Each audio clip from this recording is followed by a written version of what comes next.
surprised that we haven't yet really launched on the biggest issue of the 2028 campaign. I guess we're waiting for November 4th for this, but the biggest issue is, do Democrats want to restore everything Trump has taken over or damaged, or do they want to fight fire with fire?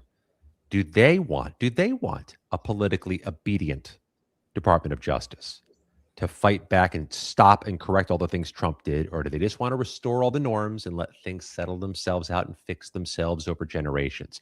I don't know the answer to that. I'm just telling you, that's the proxy. I'm glad you raised that question. Unfurl. I am really glad you raised that question, because we have evidence in this Democratic primary season that is coming to a close. And I think I am in awe of what Democrats have done in this primary season. Not that I agree with every candidate. I don't. But I agree with some of them. And that's what happens in a big democracy, in a big tent. You get people but they all share a passion for this country. And the energy we have seen from voters is the era of let's make a deal is over. It was okay when there were two legitimate political parties representing American interests and you came together and you negotiated a deal. The Republicans ended that game a long time ago and you didn't catch on and you got your ass kicked. It's time on our side to come with some vigor and say, yeah, we're not moving the goalposts for you every day you want to move the goalposts. That's not happening. We care about the democracy. We're going to fix it. And so I don't think anybody wants to weaponize the Justice Department on the other side. I don't think anybody on the Democratic side wants retribution. They want accountability. And they're not exactly the same thing. We can do accountability. So I think they answered that question for you in this primary. If I were moderating a Democratic presidential primary debate, which I would hope to do over the next couple of years, it's the first question. Do we want to restore everything Trump changed? And if not, what do you want to keep? Do you want to keep where the president gets to decide singularly to build monuments in Washington, D.C.? Do we want to have an obedient attorney general? Do we want to have our billionaire buddies come in, unfurl whatever interests they have? Do we want to subvert Congress? If you don't want to do those things, please say so declaratively. There's a lot of Americans who are going to be reassured to hear that. Or are there Democrats who say, no, we got to fight fire with fire? We restore some norms, but not all of them, because we can't just unilaterally disarm. I don't know what's better, but I want to hear them debate that. I think it's a very good question. And any of them who are smart, Scott, are going to say, we do not want to fight fire with that fire. That fire tears down a democracy and destroys everybody. And not every war is won just by dropping bombs, as these idiots are finding out in Iran. There are smart things we can do, that are legal things to do, that are constitutional things to do. And by the way, that includes changing the way our Supreme Court thinks about the Constitution, because whatever we do, they will try and undo. But there are legal ways to do this. Let me interject there. I don't want to commandeer your program, but no, I love this. My program is conversation. Fair enough. You bring up the Supreme Court. I swear, I don't know where the Democratic base that is voting in these primaries right here, right now, nominating people like Abdul al-Sayed, and in New York and Colorado, Democratic Socialists. I have no idea the Democratic base would fall on court packing, on adding more Supreme Court justices to fix the overturning of Roe, to fix the overturning of voting rights, to fix the racist gerrymandering of America. I don't know. And you got 2 years and 5 months as Democrats to figure out what you think about these things. I should say less than 2 years now, right? Or 2 years until these primaries start. You got that much time to figure it out. Because I don't know where they'd stand, and I could hear arguments on both sides of that. I don't believe a nominee can win the Democratic primary if they say, yeah, we want to keep Trump's abuses and use them ourselves. I don't think they can win if they say the Supreme Court's just fine the way it is and we're going to leave them alone. I don't think so, because we can't govern with them. And people are impatient to govern. So there are going to be court reforms. There are going to be ethics at the court. Oh my God, they might have to file ethics laws like every other judge in the country. Oh my God. And if we can't expand the court, then we can put them on senior status. And suddenly a whole bunch of them don't get to decide these things. And the Constitution, which I always have handy, has an exceptions clause in it. And Republicans have used it. And it's an exception to what the Supreme Court can actually do. If we pass real voting rights, we got to say, you know what, this is not subject to your review. We're done with this. So that question's going to come up. And yes, I like you have difficulty envisioning a Democrat winning a primary, for the White House without making some massive court reforms part of the pledge. But I'm wondering what that does in November when they got to run in a general election where they can easily be caricatured as court packers who are trying to instill a liberal agenda. It's tough.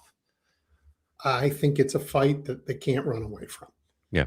They want to restore a rule of law agenda, and I think the court doesn't know how to defend itself.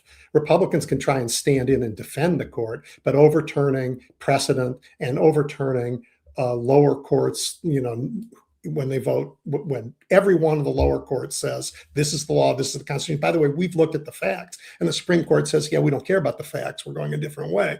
I think that's hard to defend, and I would think Democrats could do great if they took that fight on. I think that's just me. That's just me. All right. So I have an observation I want to get your take on. And it came up for me in the response to Abdul Sayed's victory in Michigan. A lot of people said, well, he has a lot of outreach to do to bring the party together. I agree. And then they said the outreach he has to do is about Israel and with Jewish voters.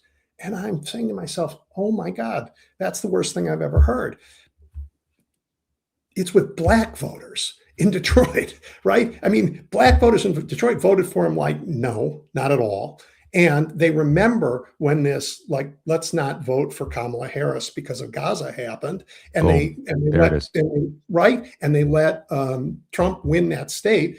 And a black woman ahead of the ticket didn't get their support. I see this time again, like I see what's happening in the South with voting rights, and we don't, how can reporting and people who do what I do wake up and understand that if we are going to move forward in this country, this time as a real democracy, we have to be serious and knowledgeable in our talking about and working with Black America. I don't proclaim to be an expert on this particular issue, but I talked to one, so I can tell you that much. Yep. On CNN's Newsnight, I was joined Tuesday night by a former Obama advisor who said, before we know the results out of this primary, let me tell you, Abdul El-Sayed's got to fix relationships in the city of Detroit.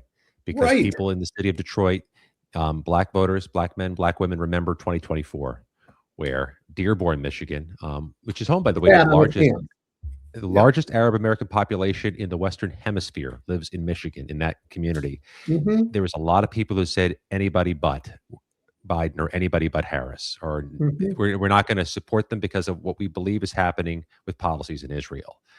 You don't need a real long memory to remember 2024, but trust me, nobody's forgotten. You're going to have to repair that relationship to make sure that there is the vibrant turnout out of Wayne County, Michigan. Anybody who runs as a Democrat is going to need to win the Senate race.